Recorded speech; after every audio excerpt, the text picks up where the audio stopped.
तो good morning everyone. मैं doctor Prashant Kumar Jha आप सभी का अपने यूट्यूब चैनल पे स्वागत करता हूँ। आज का जो टॉपिक है वो है पाइल्स, जिसको कि हेमरॉइड्स भी बोलते हैं और इसको हिंदी में बवासीर भी बोला जाता है। तो आज हम बात करने वाले हैं कि ये पाइल्स क्या होता है और पाइल्स के क्या क्या कारण हैं और क्या इसकी सर्जरी के अलावा भी कोई ट्रीटमेंट मेथड है जिसके थ्रू हम इसको ठीक कर सकते हैं। तो चलते हैं, पहले समझते हैं कि पाइल्स होता क्या है।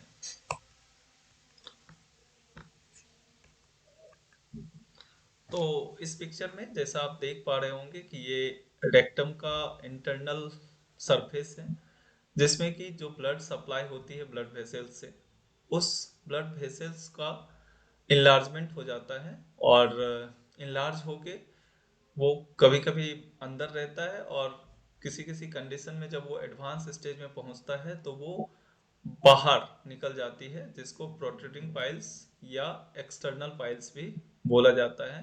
इंटरनल और एक्सटर्नल, ये जो ब्लड वेसल्स रेक्टम और एनस के वाल को सप्लाई करती है ब्लड, उस ब्लड वेसल्स के इनलार्जमेंट की वजह से ये पाइल्स होता है। इसमें जो मुख्य रूप से कारण है वो है कॉन्स्टिपेशन। अगर कोई पर्सन कॉन्स्टेंटली कॉन्स्टिपेशन से सफ़र करता हो तो उस कंडीशन में उसको पाइल्स होने की संभावना होती है। दूसरा है कि अगर वो कोई टॉयलेट के दौरान बहुत ज़्यादा प्रेशर लगाता हो तो उसमें जो उसका वेसल्स है रेक्टम और एनस का, वो कभी कभी इनलार्ज हो जाता है और उससे वो अगर ऑटो स्पॉन्टेनियसली ठीक नहीं हुआ या कुछ दिनों में ठीक नहीं हुआ, उसका कॉन्स्टिपेशन या जो वो प्रेशर लगा रहा है, तो वो धीरे धीरे और क्रॉनिक स्टेज में पहुंच जाता है। तीसरा है हैवी लिफ्टिंग। अगर कोई ऐसा काम करता हो जिसमें उसको बहुत वेट उठा रहा हो तो उस कंडीशन में भी पाइल्स होने की संभावना होती है। फोर्थ है डाइट। अगर कोई फाइबर जो फूड में होनी चाहिए जिससे कि वो स्टूल जो है वो नॉर्मल हो, तो उस अगर उसकी मात्रा किसी के फूड में कम हो या कोई पानी कम लेता हो या एक्सेसिव स्पाइसी फूड या ऑयली फूड ले रहा हो तो उसमें पाइल्स होने की संभावना ज़्यादा होती है। नेक्स्ट है एज और हेरिडिटी। ओल्डर एज में जाके जो मसल्स होता है उसकी टोनिसिटी कम हो जाती है और जिससे कि जो ब्लड वेसल्स है उसका एनलार्जमेंट इजीली हो जाता है अगर थोड़ा सा भी कॉन्स्टिपेशन का समस्या रहा तो। नेक्स्ट है हेरिडिटी। हेरिडिटी जब कभी किसी के फैमिली में अगर इस तरह की हिस्ट्री रहती है तो उस केस में होने की संभावना ज़्यादा होती है। नेक्स्ट है इनएक्टिव और सेडेंट्री लाइफ स्टाइल। जो व्यक्ति बहुत ज़्यादा फिजिकल एक्टिविटी नहीं करता है या जो ऑफिस बेस्ड जॉब ज़्यादा करता है, सिटिंग जॉब ज़्यादा करता है, तो उस कंडीशन में भी पाइल्स होने की संभावना ज़्यादा होती है। नेक्स्ट है पोर्टल हाइपरटेंशन। पोर्टल हाइपरटेंशन जो हमारा इंटेस्टाइन, पेनक्रियाज या स्प्लीन, इसके ब्लड है वो पोर्टल वेन के थ्रू ड्रेन करती है। अगर वो ड्रेनेज में या किसी भी तरह का हेपेटिक प्रॉब्लम है तो उस कंडीशन में पोर्टल हाइपरटेंशन हो जाता है। पोर्टल वेन के अंदर जो है प्रेशर ज़्यादा होता है और उस प्रेशर की वजह से जो ब्लड वेसल्स है उसकी इन्लार्जमेंट हो जाती है और इस कंडीशन में वो एडवांस स्टेज में चला जाता है और फिर पाइल्स हो जाती है। नेक्स्ट है प्रेगनेंसी।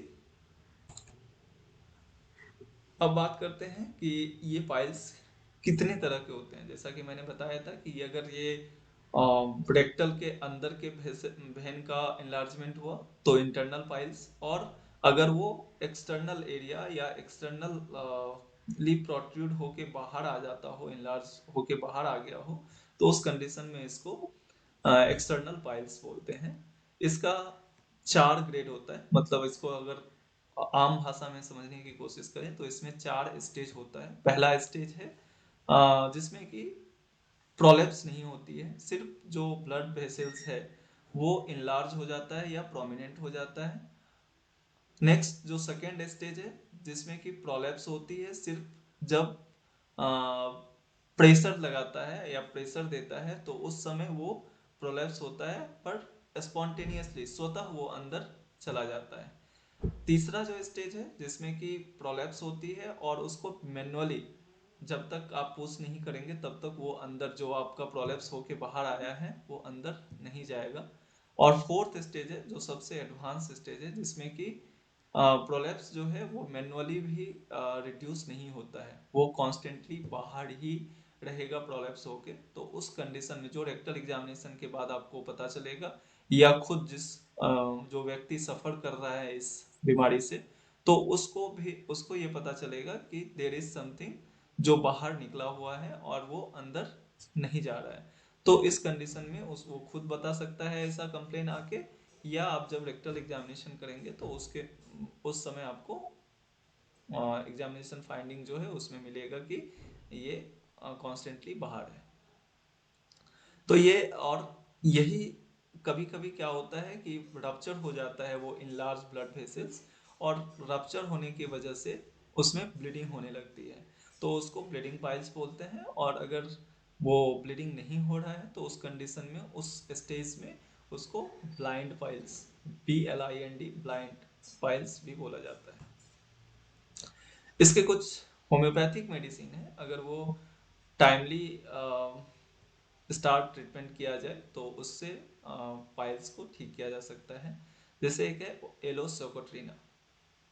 अगर कोई व्यक्ति जिसका कि लाइफ स्टाइल थोड़ी सेडेंट्री हो और फिजिकल एक्टिविटी कम करता हो, पोर्टल कंजेशन का सिम्टम्स मिल रहा हो, तो उस कंडीशन में इस मेडिसिन से ज़्यादा लाभ होगा। दूसरा, इस तरह के पाइल्स में एलोसोकोट्रिना का पाइल्स जो है वो ब्लीडिंग पाइल्स होगा, उसमें कंप्लेन रहेगा कि ब्लीडिंग भी होती है पाइल्स से। तीसरा, उसका जब अपेयरेंस अगर आप फिजिकल एग्जामिनेशन करके देखेंगे तो बंच ऑफ ग्रेप्स जैसा अंगूर का गुच्छा होता है उस तरह का ब्लूइश इन कलर दिखेगा आपको, कि कलर जो है उसका ब्लूइश है, और ग्रेप्स लाइक बंच है। और इसके पेन जो है वो कांस्टेंट बियरिंग डाउन पेन होगा, इंटेंस इचिंग और बर्निंग रहेगा। इसका एग्रावेशन जो है हीट से होता है, और कोल्ड एप्लीकेशन से बार बार पानी से उसको वॉश करने का टेंडेंसी रहेगा। तो इस कंडीशन में आप एलोसोकोट्रिना उसको दे सकते हैं। ये आप किसी भी कंपनी का यूज़ कर सकते हैं, SBL आता है, या फिर आप विल्मर स्वाबे है 200 पोटेंसी में 2 to 3 टाइम्स ए डे आप एक वीक के लिए अगर देंगे तो उसके बाद इसमें सिग्निफिकेंट इम्प्रूवमेंट आपको देखने को मिलेगा। दूसरा जो है नक्स भूमिका है, इसमें ब्लाइंड फाइल्स होता है जिसमें कि ब्लीडिंग नहीं होगी, आफ्टर स्टूल टेम्पोररी रिलीफ मिलेगा उसको, थोड़ा देर के लिए राहत मिलेगा। लेकिन उस तरह के पेशेंट में आपको बार बार ये कंप्लेन आएगा कि हमें ये लगता है कि देयर इज समथिंग रिमेन्स, जो आपको अगेन एंड अगेन अर्जिंग रहेगी कि अर्जिंग टू इवाकुएट। ठीक है, तो इस तरह की टेंडेंसी होती है। नेक्स्ट, इसमें भी जो लाइफ स्टाइल है वो सेडेंट्री लाइफ स्टाइल होगा उस पर्सन का, उसमें नक्स भूमिका ज़्यादा सुटेबल होगा। इसका जो एग्रावेशन है वार्म रूम में है, और एम्यूलेशन मतलब ये जो प्रॉब्लम है वो कम होता है कोल्ड प्लेस में बैठने से, या कोल्ड एयर या डेम्प वेट वेदर से उसको राहत मिलती है, रिलीफ मिलता है। ठीक है। नेक्स्ट है नाइट्रिक एसिड। ये बहुत ही इफेक्टिव मेडिसिन है, इससे बहुत बार मैंने पेशेंट को दे के देखा है, बहुत सारे पेशेंट इससे ठीक हुआ है, और ये बहुत ही मिराकल के जैसे काम करता है। इसमें जो कॉजेशन मिलता है इस तरह के पेशेंट में, उसमें अगर आप हिस्ट्री टेकिंग करेंगे तो उसमें आपको हिस्ट्री में मिलेगा कि वो लॉस ऑफ स्लीप है, लॉन्ग लास्टिंग एंजाइटी होगी उसको हिस्ट्री में। उसके बाद ओवर एक्सर्शन ऑफ माइंड का सिम्टम्स मिलेगा या हिस्ट्री मिलेगी। उसका कैरेक्टर जो है वो ब्लीडिंग पाइल्स होता है, प्रोट्रूडिंग विथ एवरी स्टूल, जब भी वो स्टूल जाएगा तो उस कंडीशन में उसको वो प्रोट्रूजन जो है वो होगा, वो इनलार्ज ब्लड वेसल्स जो है वो बाहर जाता होगा। ब्लड में B bright red and profuse, ठीक है, बहुत ज़्यादा ब्लीडिंग होगी और एकदम ब्राइट रेड होगा। पेन, बर्निंग पेन होगा, प्रिकिंग स्प्लिंटर, लाइट लगेगा कि कुछ ऐसा स्प्लिंटर जो है वो ऑलवेज एनस के अंदर है, जिसके वजह से पेन और सेंसेशन ऐसा होगा कि लगेगा कि कुछ पार्ट्स जो है अभी एनस के अंदर रह गया है। पेन बहुत देर तक अगर स्टूल पास किया है तो उसके घंटों बाद तक वो पेन कांस्टेंट रहेगा। इस तरह के सिम्टम्स नाइट्रिक एसिड में मिले तो आप उसको नाइट्रिक एसिड एडवाइस कर सकते हैं। लास्ट है पल्सेटिला।